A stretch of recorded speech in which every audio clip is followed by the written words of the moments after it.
Meeting to order at 1:03 today, Friday, April 2nd. On the agenda, I think everybody has a copy of the agenda. If you want to go ahead and put it up, Josh, do we have anything that we want to add to it, or for that matter, delete from it?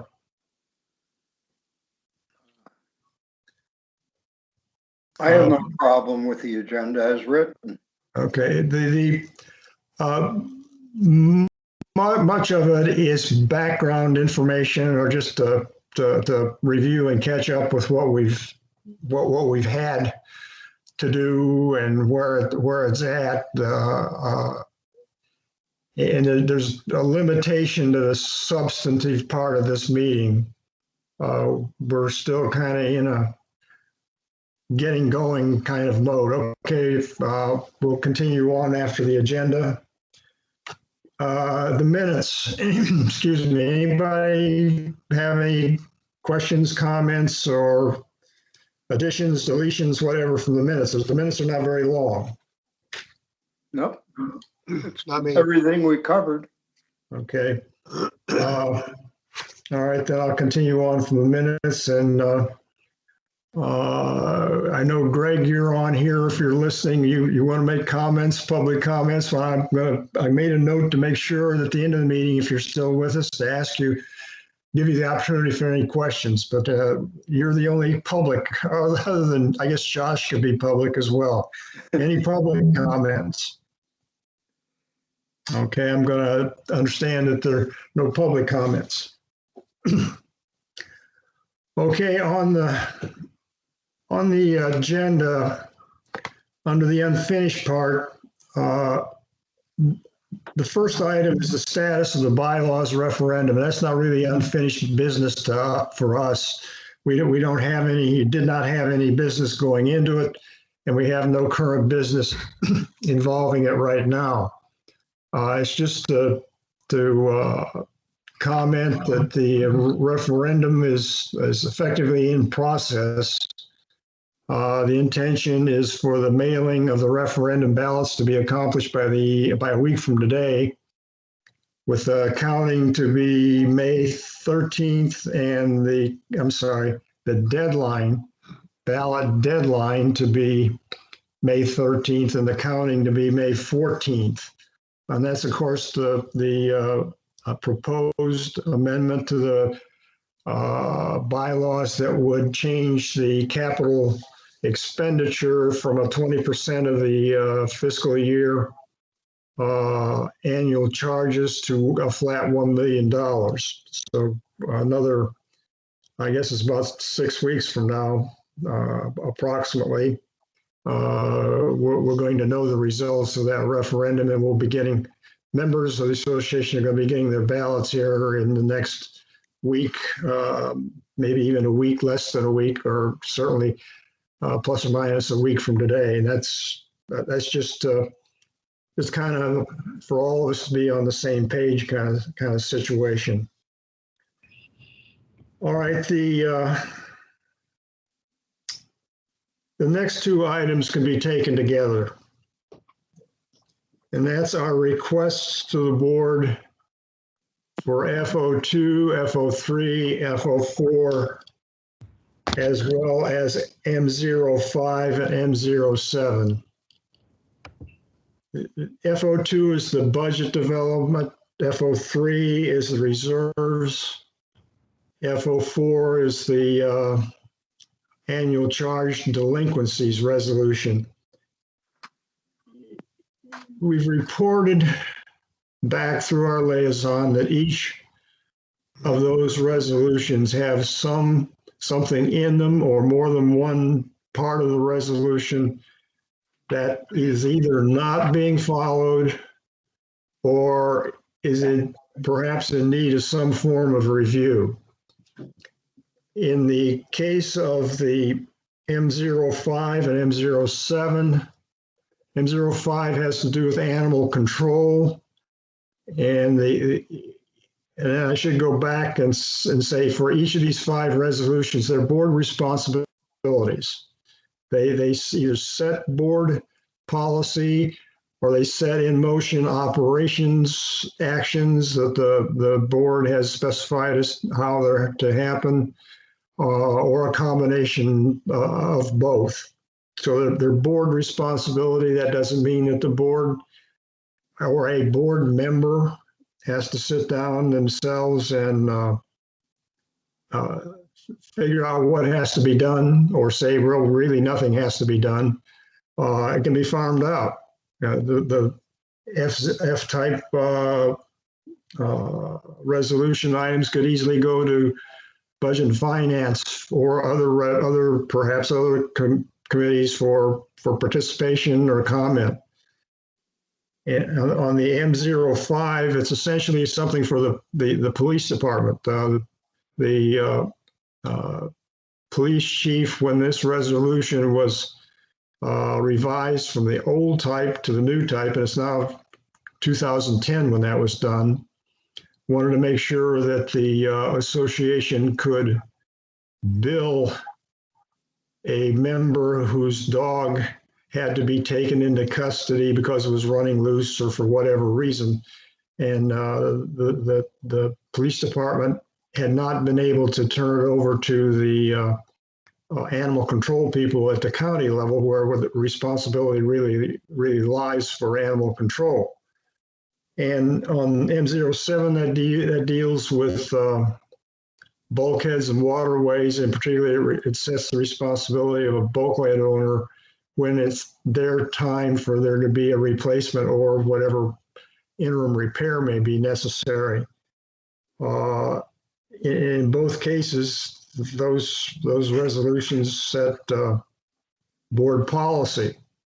And the bulkhead waterways resolution also sets canal depth requirements, that the association is going to maintain canals to the depths specified in the resolution. So all those resolutions have to go through the board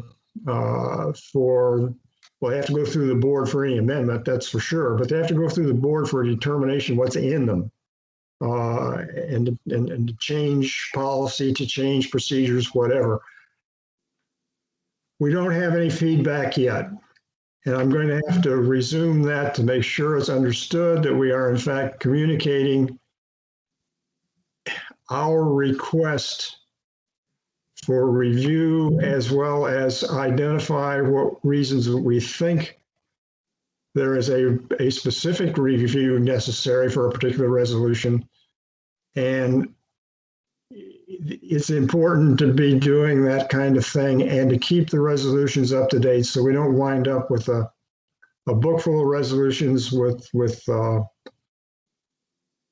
requirements or procedures that are not being followed. And that doesn't help any of us, or it doesn't help the membership, doesn't help the board, doesn't help the membership, doesn't help the staff where the staff is involved. Now, I'm going to go do that again.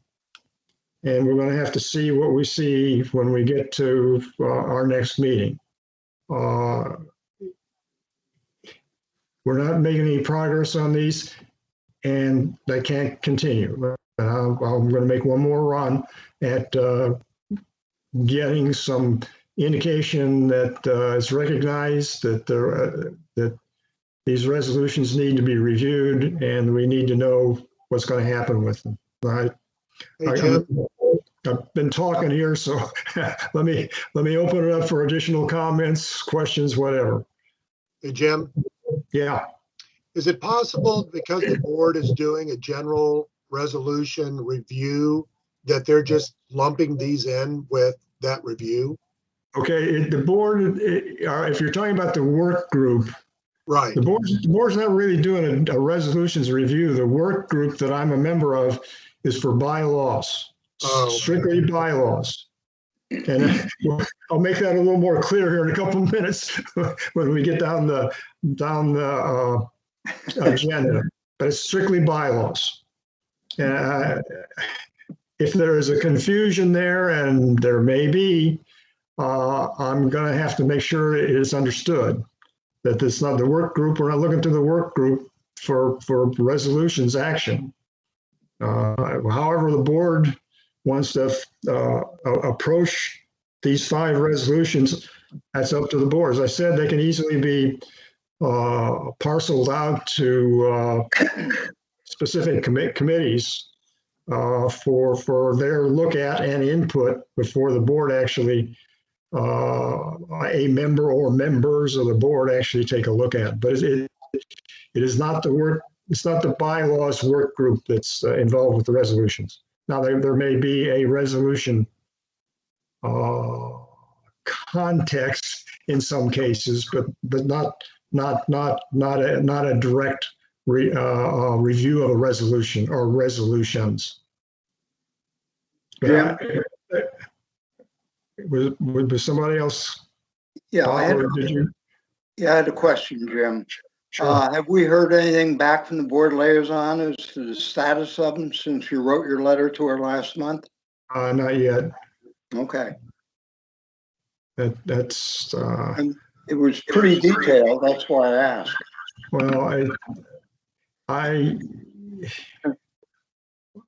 well, I have to follow up. Let's put it that way, Bob. Okay. Okay, anything on those 5 resolutions? Okay, the next item is a review of resolution review requests from our last meeting. Now, what I'm probably am going to do, in not the last meeting, I guess it would have been the March meeting, the February meeting, I had a whole extensive list of communication, not list, but actually copied into the minutes, communications that went outbound to other, I'll call it other entities. Among them was the elections committee on some elections committee issues, in particular from the last election. And I was thinking I wouldn't, for the minutes of this meeting, I might not put in my communications to the various committees that have been requested to review their resolutions, but I'm going to go ahead and do that. So that when the minutes of this meeting come out, I'll have copies of emails that I've sent out. Now, we'll get to this in the governance review, of course, but just to bring things up to date as far as the agenda, we sent out to the Budget and Finance Committee a request for their C resolution to be reviewed. The same for communications, the same for strategic plan and advisory, and the same for the Environment and Natural Assets Advisory Committee. Each of those committee chairs got a request for review from me by email about the middle of March, plus or minus a couple of days. And I requested, well, first of all, I said, requested a review. And then I also said, if there are changes appropriate to the resolution, the course of action should be to draft a resolution amendment, or draft a resolution with an amendment incorporated in it, and it goes to the board for the board review. And then I also added on, please advise by May 1st where you stand on your review. I put it out to May 1st so that there was an opportunity for the remainder of March or through the entire month of April with regard to what their meeting schedule may be, and if they're not scheduling meetings, perhaps can communicate amongst themselves as a board as they see fit. In the past, what we've done, if we don't get any response or we don't see any action with regard to something coming to the board by the requested date, we simply put the review date, put it down as having been reviewed, and continued on. And I put that in the unfinished business, what I've just said, or the item in the unfinished business, simply to put on record, so we can put on record rather than just simply leave it somewhere written in the governance document review.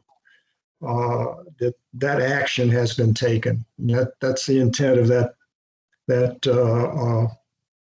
agenda item, is just to update that, yes, there were 4 committee request resolution reviews sent out as we had indicated to be done last month at our last month meeting. Anybody have any comments or question on that particular item? I do, Jim. Yeah.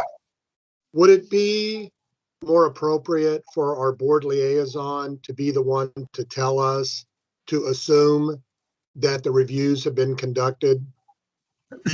That way there's at least a documented path back to the board that we did what we were supposed to do, and now our board liaison has visibility of that, meaning technically the board has visibility of that. And so our board liaison would be the one to come back and say, noted. Maybe our board liaison talked with the other committees, but it seems to me that it would be something that our board liaison could run to ground and ensure that even if there was no action to be taken, they were aware of it, they saw it, they knew what they needed to do, they took whatever action they were supposed to take, and then that way confirmed to us so that we could mark it off the list. Okay, I think that's a good suggestion. Yeah, Jim? Yeah. Yeah, following up on what Keith said, if we have that connection that the board liaison's aware of it and agree to it, then we can note it in the comments section of the control document that that's a process that took place. Okay. The date we requested it, the date that the board liaison said to reestablish the next review date, you'd have a history of it right there under the comments section. Okay, that's fine with me. I'm going to have to communicate with Camilla, and I will put that approach that we want to institute on our governance document review process. That I want to make sure, Keith, I want to make sure I say this right. So I write this down correctly. You want to, again, indicate what you're suggesting.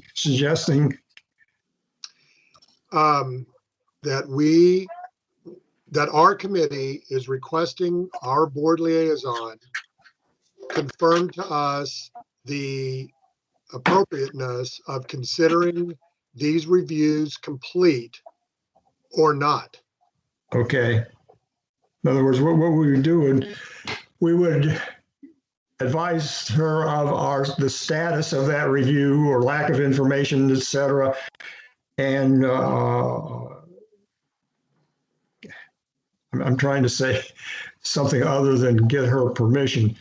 Well, we're just requesting her assistance, right? Requesting her assistance and putting on there that it's been reviewed to the satisfaction of everyone.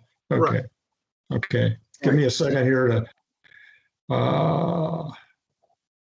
write down the word assistance. Now I'll know what I'm talking about there.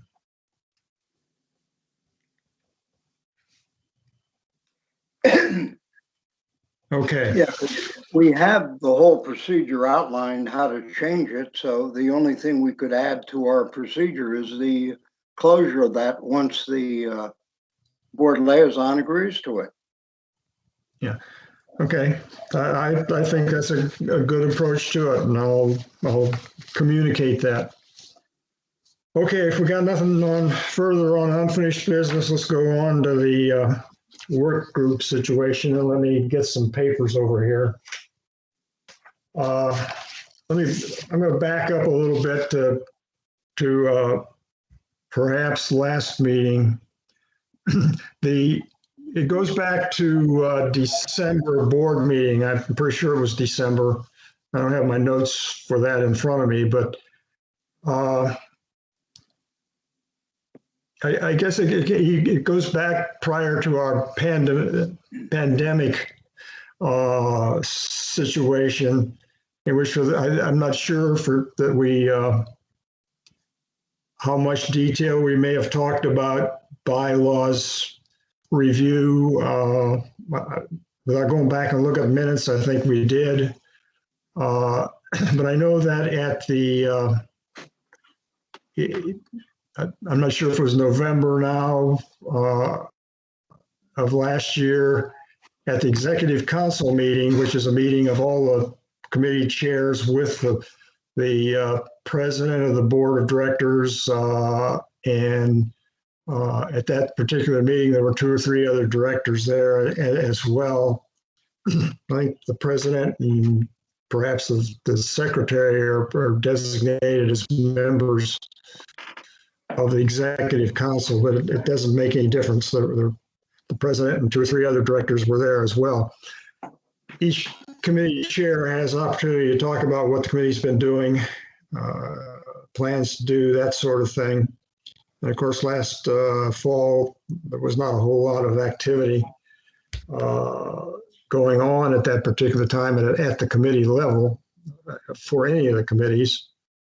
But I did mention that it had been at that point in time, and continuing, over 10 years since the committee, since the bylaws had been given any kind of a substantive or thorough review as to whether there were areas that needed to be looked at for revision or for amendment, to use the proper term. And that was kind of a long period of time. And in that period of time, there have been 2 or 3 instances of some level of problems interpreting or understanding the bylaws. One was a lawsuit that did not go to a conclusion, but lawsuit a couple of years ago over the eligibility to be a candidate for the board of directors. There was also the at the time of the meeting, at least, the unresolved litigation over the what is now going to be a referendum for amending the bylaws. And there was also a question of understanding the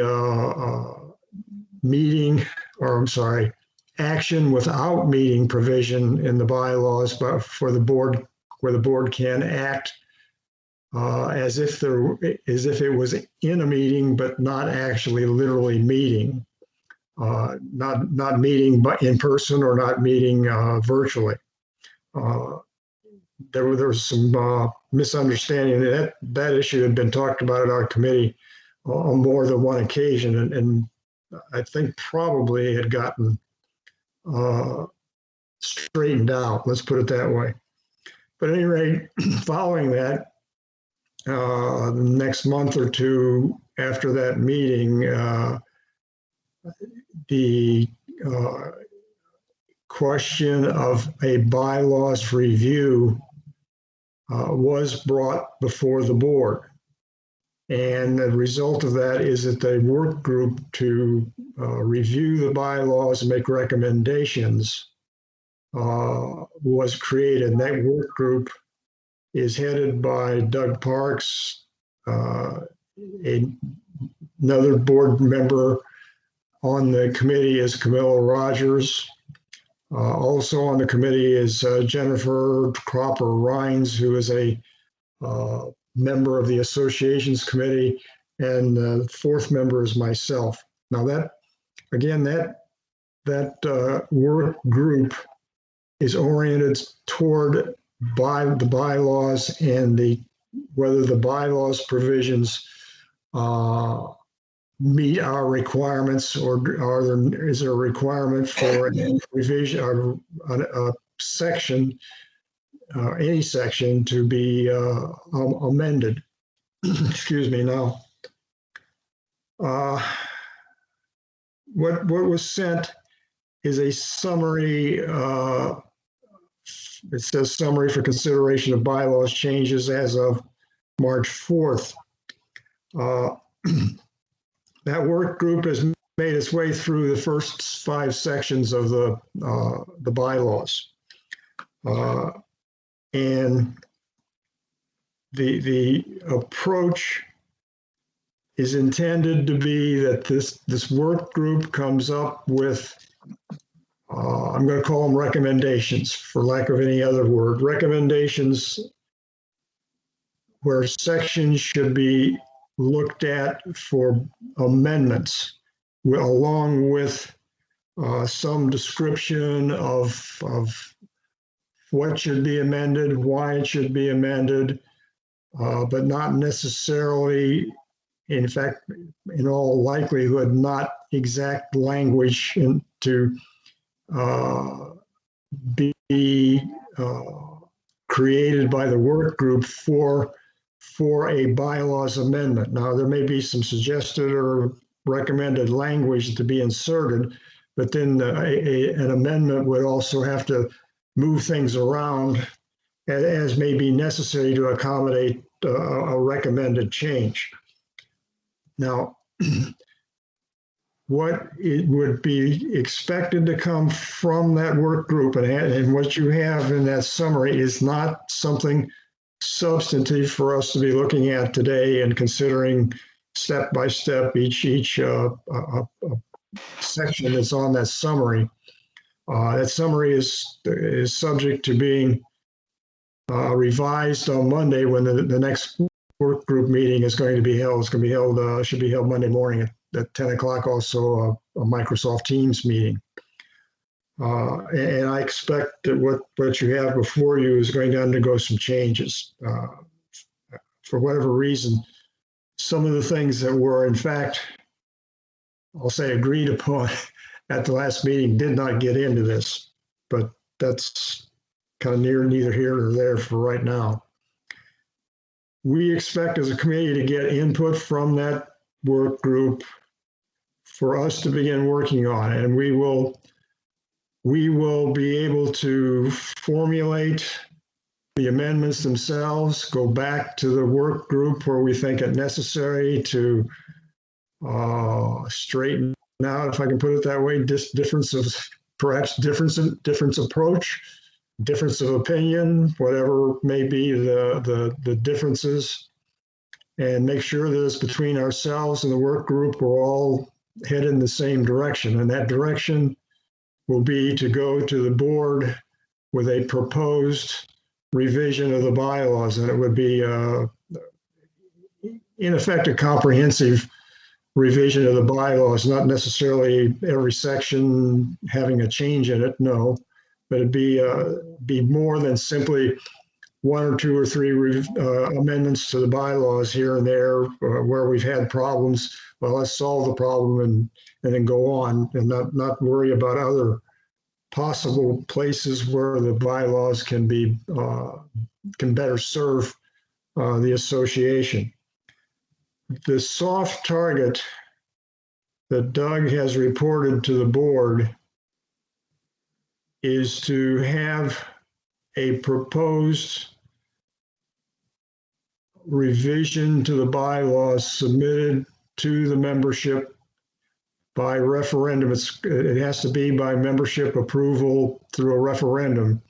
Have the referendum conducted in conjunction with the board of directors election this coming summer, or effectively at the August meeting, although the balloting, of course, is by mail. That's a soft target. In that target, I think I'll probably be remiss if I don't bring that up at the meeting Monday. Is really kind of getting softer. If you look at it has to be a referendum. The 15-day notice for a public hearing applies. So between now and approximately 3 months from now, when the election materials go out, which would include the referendum materials, we have to get information from the work group. We have to do our work on what we receive from the work group, where we have to have whatever back and forth is necessary there. We have to have formal written, when I say formal, I mean informal provision context format, like maybe a better word, go to the board of directors. The board of directors has to think about what's been presented to them. And when they think about what they have, whether it's good, bad, or indifferent, make changes, whatever they want to do, then there has to be a public hearing. And then you can send materials out to the membership for vote in a referendum. That's going to be hard to do in 3 months. I'm not going to try to comment any further. That's going to be hard to do I think it's going to be hard to do in 3 months. And I'm saying all of this simply in background. Again, I'm kind of into a monologue here, but that's the background, so that the 3 existing committee members were all pretty much on the same page now. Now, I want to briefly refer to the summary that was sent around. And I'm going to refer to about 4 or 5 sections or groups of sections, just as kind of an example of what's coming our way. Among the first are at the top are 301C and 301D. Well, 301D doesn't actually exist now, but it would exist.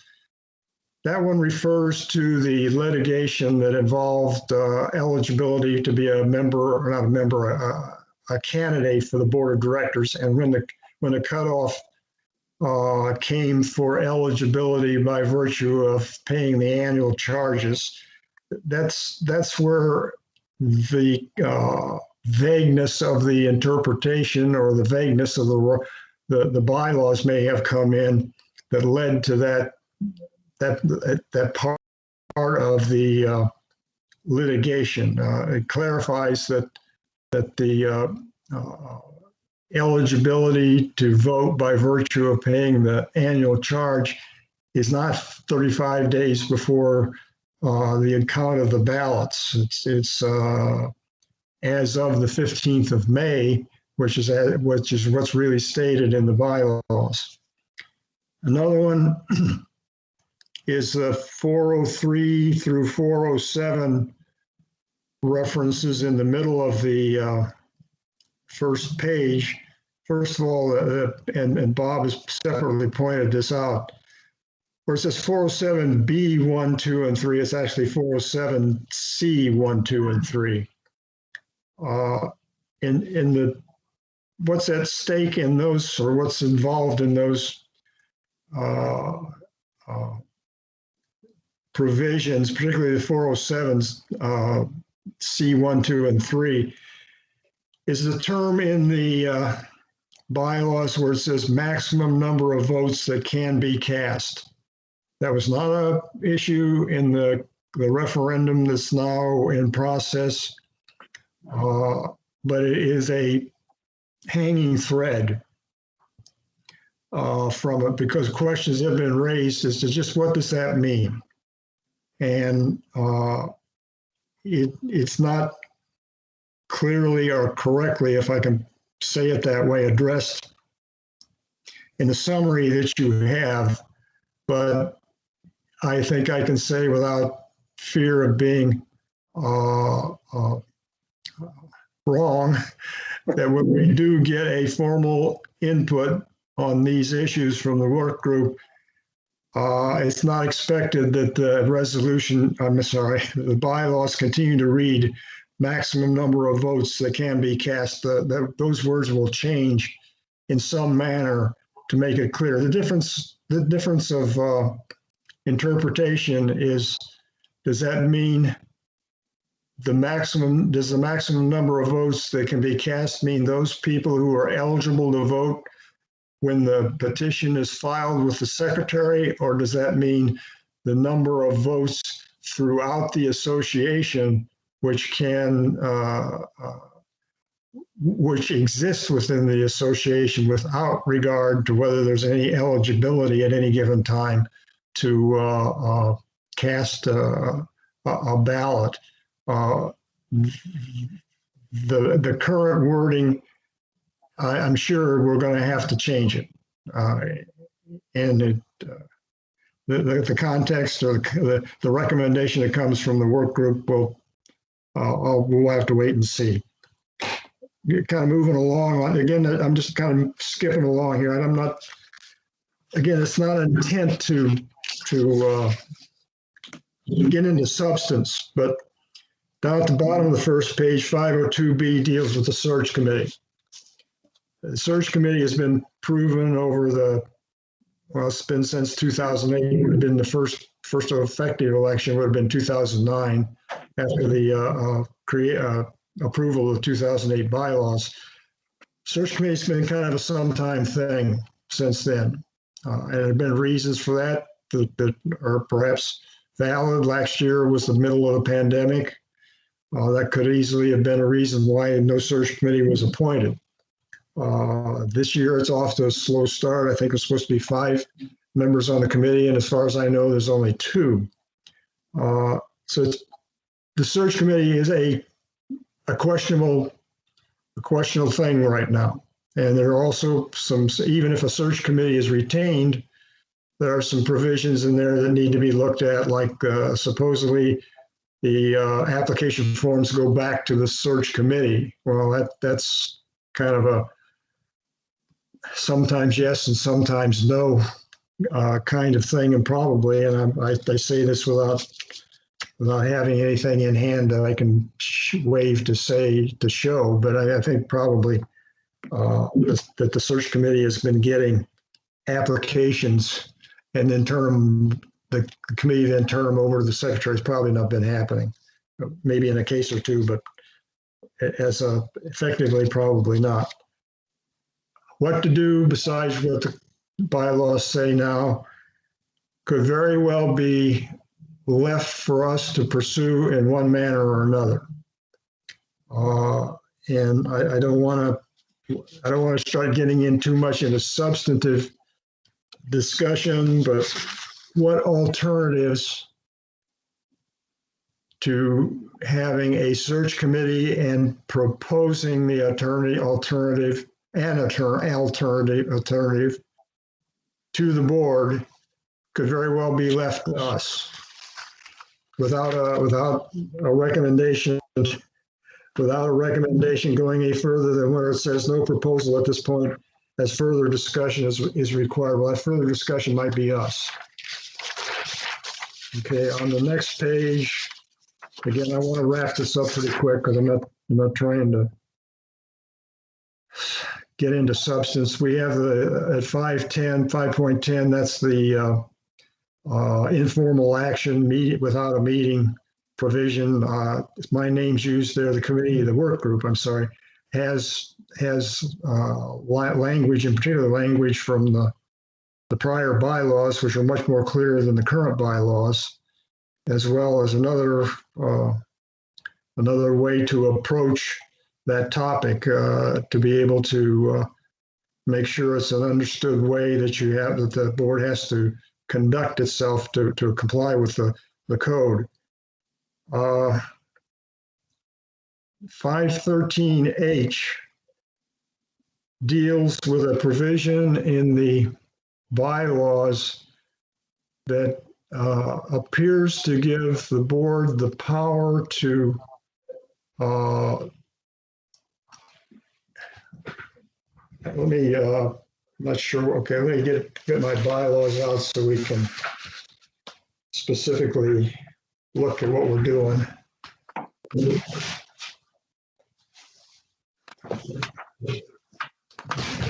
It deals with the ARC committee and the authorities over the ARC committee. That provision, I turn my pages here as quick as I can, is a short provision.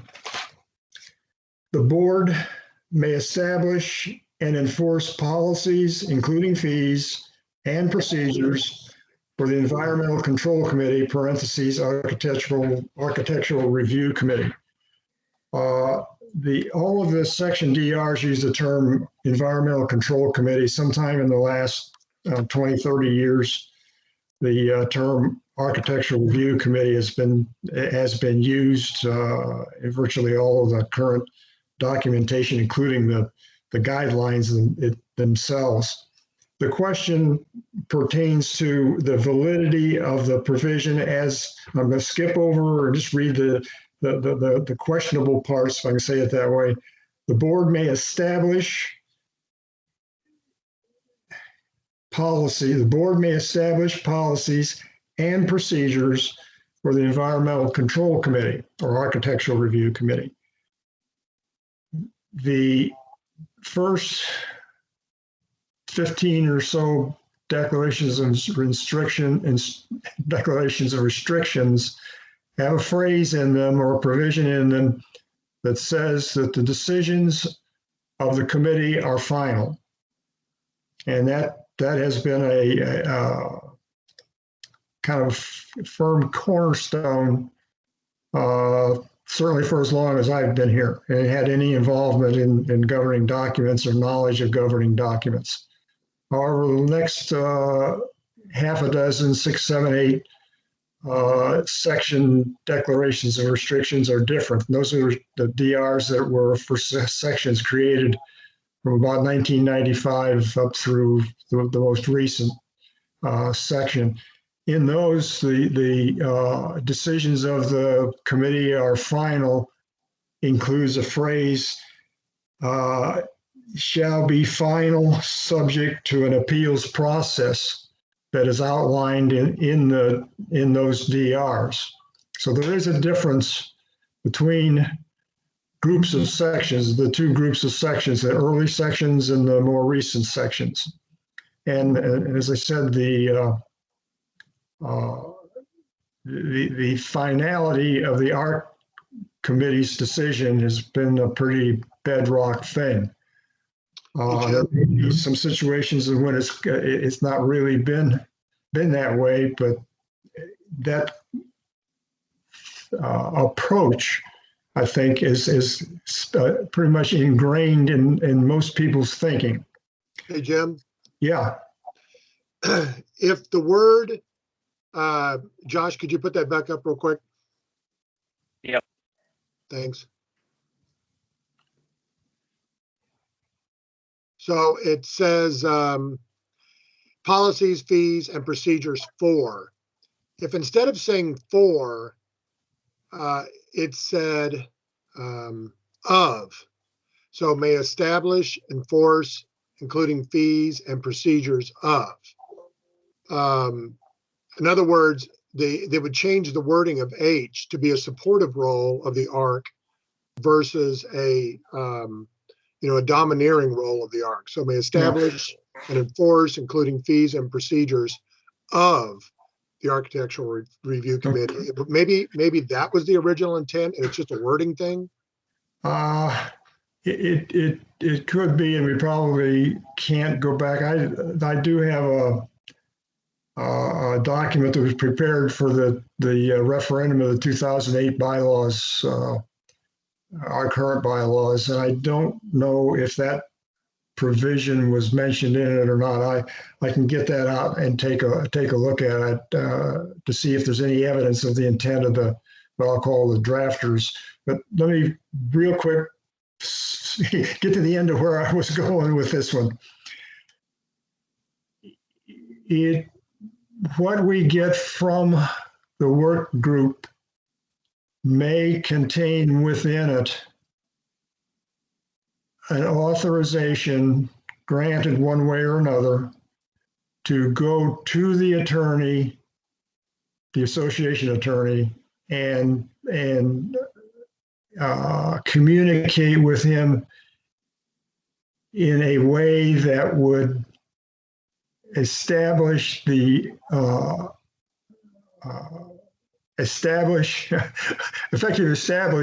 what you're going toward, Keith, and that is the supportive role, the domineering role, or get out of it entirely role. In other words, again, I've been reluctant. I was reluctant to send this document around because as I said, it's not a complete document for us to start working on. But I thought it was important that we become familiar with it, and some of the items in it, some of the more key or not controversial, but key areas where we're going to have to be thinking more than we would for others areas. Let's put it that way. In dealing with this section, as it, I'm going to say, is currently contemplated by the work group, is that we may be given, subject to board approval, authority to communicate directly with the association attorney how to reference in the bylaws. And what we're talking about here is the 513 powers section of the bylaws, how we deal with any reference to the Architectural Review Committee in the bylaws regarding a power or the power of the board. And that's basically, I really probably didn't need to get into this two different kinds of committee provision, or I'm sorry, architect DR provisions where you got shall be final and shall be final subject to, but that becomes relevant in any really consideration of this provision. But again, what we may have coming toward us is our authority to communicate directly with the attorney regarding this provision in particular and what to do with this provision in particular. And for example, based on what he has to say, that would be the opinion, interpretation of the interpretation of the DR provision that we would be in a position to incorporate into a bylaws provision that amends in some manner this specific 513H paragraph or subsection. And I kind of done a lot of talking there. The intent here is to help us all understand some of what we're going to be up against, not up against, that's a poor choice of words of me, the opportunities that we will have coming up here in the relatively near future, I hope. Did I address that in any clear manner? I got you. Okay. Here's a very final comment. The 514E and F, I'm going to say a comment about that on our governance document review. And I'll just hold that to later on. There's a resolution question that's been kicked down the road far too long, and considering these two subsections may involve something resolution-wise, but that can wait for the time being. Anyway, again, the intent here was not to go into the substance, because there's several places, even if we were to start and look at these substantively, you don't get too far where what's in there now, what you have in front of you, is incomplete. I'll just leave it at that. It's incomplete, and doesn't really necessarily reflect what the as of March 4th really entailed. I'm ready to go on to the next items on our agenda, which, if I look here, is a scheduled discussion. Are we ready to put the bylaws behind us for right now? Let me ask a question real quick. Is there precedence for this committee ever communicating with the attorney directly? Not that I know of. Is there? I'm sorry. Let me. Yeah, I'm thinking. I'm thinking short term when I should be thinking long term.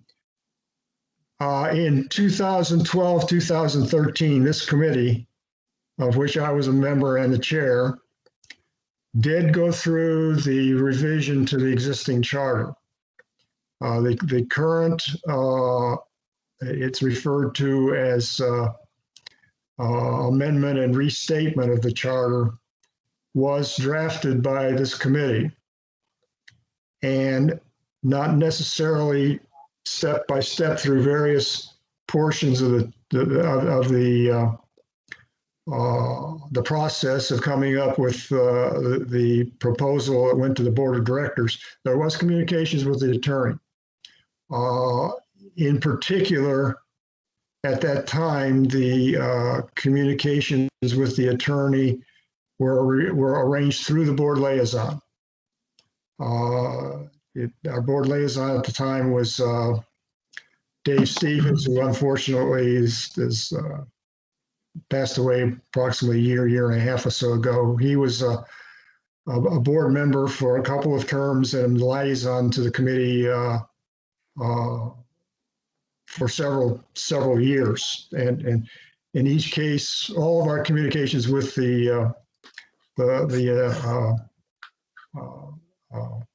the attorney at that time was Joe Moore, were arranged by him, or if I can put it this way, authorized through him. That didn't necessarily mean that he, and I'm going, my memory's not clear enough on all of this to be certain. I'm not sure that he actually said, okay, you're going to get a call from me or a speakerphone call from the committee at such and such a time, such and such a date, are you going to be available, or when will you be available, kind of thing. I think there were a couple of instances which I was told, you can go ahead and call him, do it, or email, whatever. But yeah, that's the only instance in which I recall on my my tenure, that this committee has directly communicated with the attorney. Now, that may have happened in the lead up to the 2008 bylaws. I was not a participant in that. I knew what was going on, but I was just another association member until just prior to the referendum. So if it actually gets to that point where we would be required to do that, I do think it's completely appropriate that the board liaison be involved with that interchange. Oh yeah, I think that would. I don't know how that would come. The authorization really should come from the board, but how it would be the process, I would want it to be that way too. You know, at least know it's going to happen. And you know, we'll schedule it around your convenience if we have to, and he can be available when we tell him we're available. But yeah, I think liaison participation is essential. And again, there's no question that the one time that I can say that we did have communication, that effectively was how it was done. You know, how the actual communication where it really happened may not always have the liaison involved. I know I sort of remember several email communications. I'd have to go back in my files to find them, but at any rate, yeah, you're right. The liaison involvement is, I think, necessary. Okay, are we ready to go on to talk about our meeting schedule? Because it's us three guys. Is Josh still with us? Maybe not. Yeah, I see him. Yeah, I am.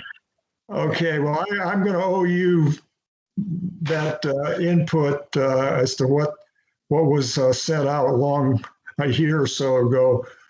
I was going to ask another question or two. Well, let me ask this question. Are you under any restrictions as to when you can do or how long you can do, how much further in the future you can support virtual meetings? No, I think as long as you want to have them, you can certainly have them, and I'm happy to support them. Okay, then let me go back to asking a question of the three committee members with regard to meeting in person. I know I've had my two shots. The second one's now 6 weeks ago, probably, and I don't have a problem meeting in person as long as we all understand what are the required restrictions. Like you see everywhere you go, just about you got to have a mask to go in or come in, and spacing requirements and that sort of thing are met. What's the feeling of my two fellow committee members with regard to meeting in person? I have no problem. I had my second shot about 6 or 7 weeks ago, so I'm fine. Yeah, and I'm not considering the shots to be the magic bullet either, but No. they do change things and will continue to change things. Let's put it that way. Mhm. Keith, what are you thinking? I don't have an issue with it. It's just as long as, we would need to know what the max occupancy of whatever room we're going to use. If we're going to keep some certain amount of spacing between us, then that means the room can only hold, X number of people. And maybe that's something that could be put out beforehand so that if we all showed up, we would end up essentially violating that guideline. Because I think what we should do, even if we begin to start meeting in person again, I think that this should be an option going forward for people to be able to dial into it. Maybe for some reason, it's just not a good time for them to leave home.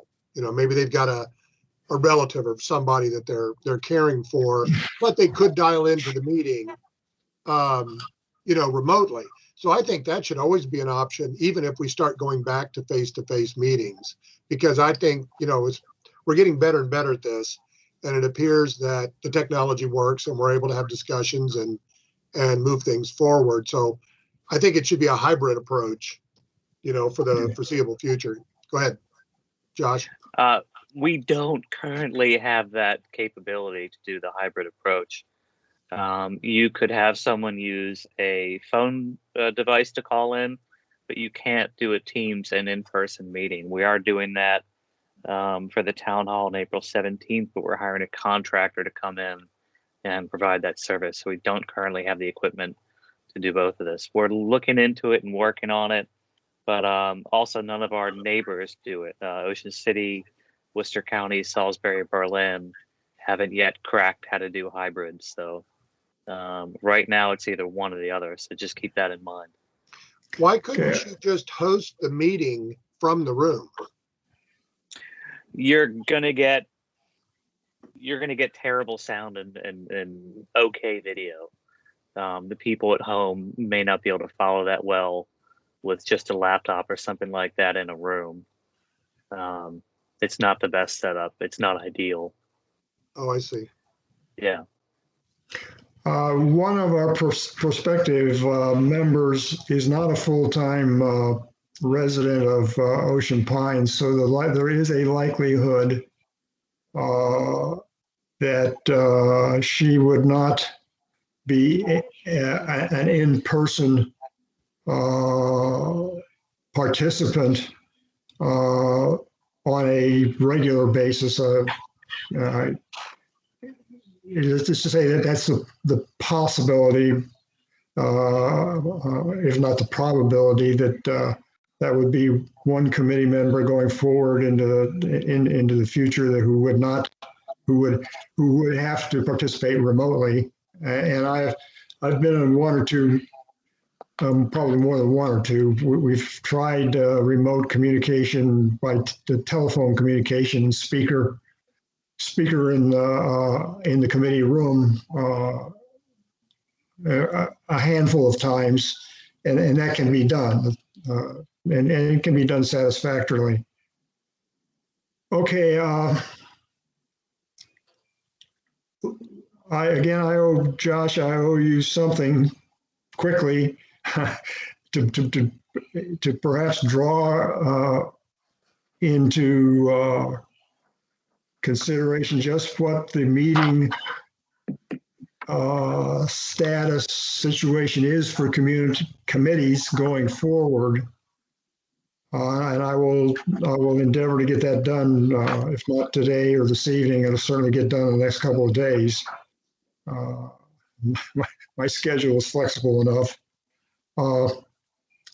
My suggestion is this. Our next, if we stay with the first Friday, 1 o'clock in the afternoon, it would be May 2nd is the next first Friday. My suggestion is we schedule that date, that time again on Microsoft Teams. In the meantime, I'm going to be communicating with Josh,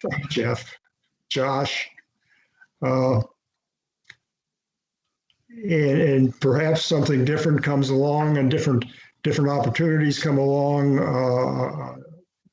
between now and then, including the possibility we may need to try to schedule a special meeting to start looking at bylaws provisions in a substantive basis rather than a almost hypothetical basis. At any rate, for right now, let's go at least out to just no further than May 2nd, Microsoft Teams, same time, same place, so to speak. How's that sound, Bob and Keith? I have no problem with it. Okay, I'm getting everybody's okay. Josh, work for you? Yep, not a problem. Okay.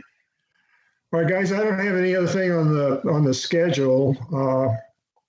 Is there anything else that we want? Before we leave, Greg, I want to give you the opportunity to ask a question. Anybody else have anything though before Greg says yes, no, or leaves us? Nothing. Greg, you there? Yeah, I guess not. Okay, guys. There was a question in the chat. It was May 2nd at 1 p.m., correct? Yes. Or is it May 7th?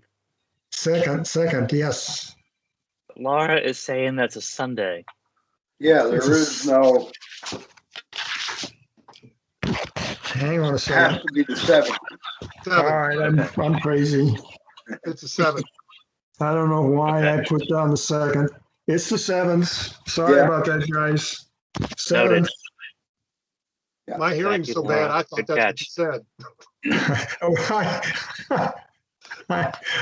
Well, I said I had everything organized and it was going to fall apart. Well, it did. All right, it's May 7th. And Right. Microsoft Teams, 1 o'clock. Right. Anything else for the committee? Or Greg, you bailed me out, Greg. You got. All right, for lack of any other business, I'll assume that everybody is unanimously ready to adjourn at 2:06. Okay, Ready? no need to change. Question. Oh, I'm sorry. Hey, whoa. Time out. Question. We got to go back to the governance document. I'm sorry. That was my question. Okay, we're not adjourned. Wait a minute. I guess let me start at the top here. Do you want that on the screen, Jim? Yeah, why don't you, for all look at it? I got mine in front of me, but that's a good idea.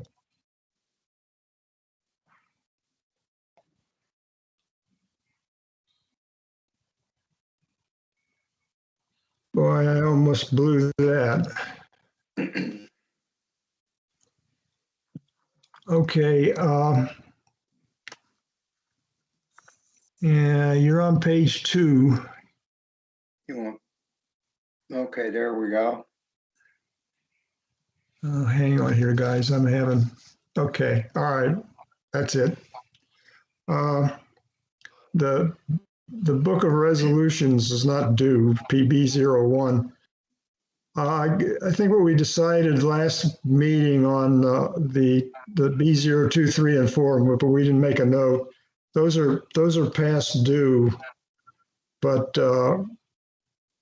there are other items on here that we've not in the B category, but we have the F and M, F2, 2, 3, 4, M 0, 5, and 7. We're looking for action from the board, and I don't think there is reason to go for a review right now on 2, 3, and 4, B2, 3, and 4. Let's put some kind of a comment on there that we're holding for other reviews to be accomplished. Okay, Now, I do not know where the B5 and B8 resolutions have a relationship between them with regard to conflict of interest. The problem between the two resolutions is they both discuss the same subject, but they use different terminology, different references, and that needs to be resolved. But the B08 is supposedly under review by a board work group as to what they're going to do with it. There's alternatives from just outright deleting it to in some manner amending it until that gets decided what direction they're going to go. I think we can just continue to hold on to the B05.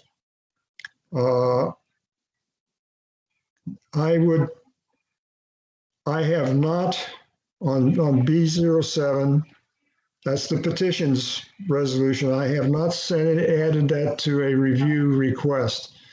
And my recommendation is that we wait until the referendum itself has been through its complete cycle, through the count and final result process in the middle of next month, another 6 weeks or so, before we ask the board to review it. The litigation issue on the petition that resulted in the referendum is not involved. Yeah, well, it was, but I think it would just be best to wait until after that petition situation is completely behind us before we ask for a review of the resolution's referendum. Basically, what it would be, if I were to suggest how we request a review, it would be to request a review of the adequacy or appropriateness of the way example questions or referendum questions are phrased in the resolution, because that was the heart of the litigation, really. But regardless of how it was resolved in court, it's still appropriate to come back and look at that after the fact and decide, well, is it going to stay the same or is there some better way of wording it? But I would like to hold on to that. If we would, my recommendation is we hold that until after completion of the current referendum process. I agree with that, Jim. Okay. okay. All right. Now, when we get down into the C resolutions, one thing we forgot to do last time, or is to really make a note of it. Our own resolution is due for review. Was due for review in last October. I think let's put down for our action to review it before our next meeting. Have any review comments for us to consider at our next meeting. I think we can do that ourselves. Okay. Now, the ones where we have not sent and there's they're effectively due. Well, that would be the clubs committee. No, I'm sorry, that's been superseded, so that can be disregarded. That committee's been suspended, rather, or yeah, suspended. Right. We're holding on the elections committee. A reason for holding on to that committee, not asking them to review their resolution is, number one, they can do that after an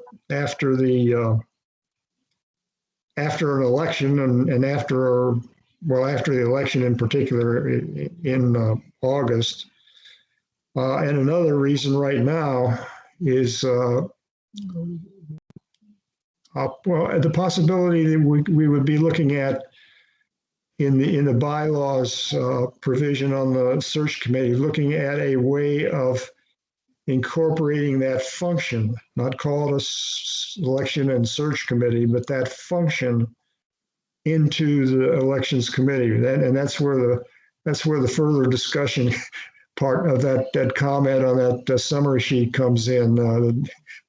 There would be discussion with the elections committee before any proposal like that would be made. It wouldn't be made by ourselves as the Bylaws and Resolutions Committee proposed to the Board of Directors without there being a buy-in for whatever involvement the Elections Committee would have. So that the Elections Committee C08 is going to have to be on hold. Is C08 on hold for some period of time. Yeah. The Executive Council Committee, that's not due yet. Turn the page.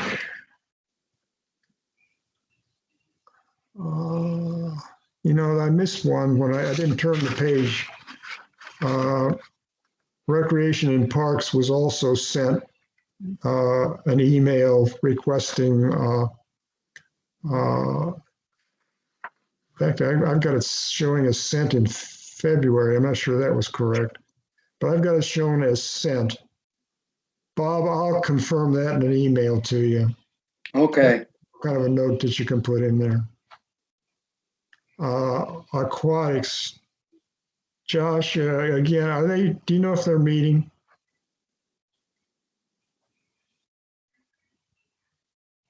Sorry, I can't walk and chew gum at the same time. I don't know for sure, but I don't believe so. Okay. Don't quote me on that. Okay, I've looked at in the committees where we have sent. There has either been relatively recent minutes, meaning they've been at least met at some point in time relatively recently, or it's supposedly reliably known that they have met one way or another. And the Aquatics Committee does not have any minutes for a rather extended period of time. So, all right, let's go ahead and put a note on their hold pending resumption of meetings. Okay.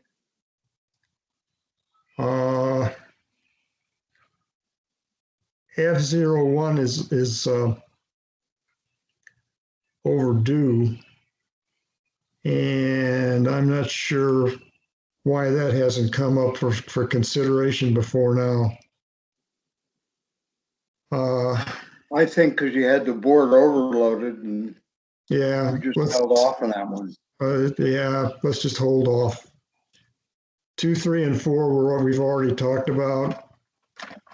Mm-hmm. The compliance procedures, we're waiting until I think what we talked about, sufficient time to go by. That's a relatively new resolution. The pandemic may have interfered with a full implementation of its provisions. And so we've delayed that out till July just to give more time for that resolution to really pick up effect. Maintenance of lots, that's due again. I want to do next month. I'm sorry. Well, we can wait till next month. And we've got the M05 and M07 have already been discussed. Mhm. And the hold, whatever it says here, okay, we did make comments about the resolution, but again, another reason about the resolution because of what occurred in the 2020 election. But right now, we're also in a situation of there may be resolution changes to be contemplated pending future bylaws amendments. So that's another reason for us to hold off. But Mhm. this is just kind of we're going to have to hold off on that at any rate, probably until after the election. Okay. What I made reference to earlier in that summary to resolutions, those provisions that are referenced there refer to various board duties and establishing policies, procedures regarding personnel, finances, deposit of funds, I believe. I'm not going to get the bylaws out and read them again for this comment. Perhaps employee procedures, handbooks, that kind of thing. Well, this resolution deals with those kinds of documents or manuals, whatever, and procedures, policies, whatever. You find that kind of thing in several of the documents that are referenced in that resolution M08. That resolution was intended to identify key operational documents that needed to be kept up to date and provide for a schedule for keeping them reviewed. And frankly, it's never been followed. There's no evidence of it ever being followed, and there's never been a lot of pressure been placed on anybody to do that. And I had gotten to the point where recently, let's put it to the board. We're going to do this, we're not going to do it. If we're not going to do it, let's get rid of the resolution. Well, right now it's possible. I say possible. I'm not going to say probable or anything else. That maybe the bylaws references in the other document can, in some manner, make use of a resolution to identify how the board exercises those powers. There is a similar situation with regard to the reserve accounts, and that's part of the reason for asking for a review for the reserve resolution. The finance section of the bylaws say that the reserve accounts will be established in a resolution. Now, so there's at least one place in the bylaws where we do refer to a resolution. And whether or not something similar would accommodate what the work group is seeing as an interest in somehow better identifying the manner in which the board exercises those powers that are in those two bylaws subsections. So last meeting I said I was going to come to this meeting. And I was going to say my proposal is I send to the board. We get rid of the darn thing. Well, I'm going to backtrack on that and say let's just hold on to it for the time being. Okay. The comment on M09, again, it's on hold. That's clearly a bylaw subject. So there's no sense reviewing a resolution that is clearly a bylaw amendment subject. Yes. So we just leave the same notes for it. Yeah, that's right. Okay. That's my story, and I'm sticking to it. Okay. Anybody else? Any other comments? Keith, anything? We ran No, I'm by good. pretty fast. I'm good. Okay. All right. Now I think unless I've missed something completely, Nope. you we're didn't. at the point where we can adjourn this meeting. Anybody got anything else? I'll Okay, make a if nothing motion else, to adjourn. I'm going to say we're adjourned and talk to you all later. Have a good weekend. Okay, do the same. Happy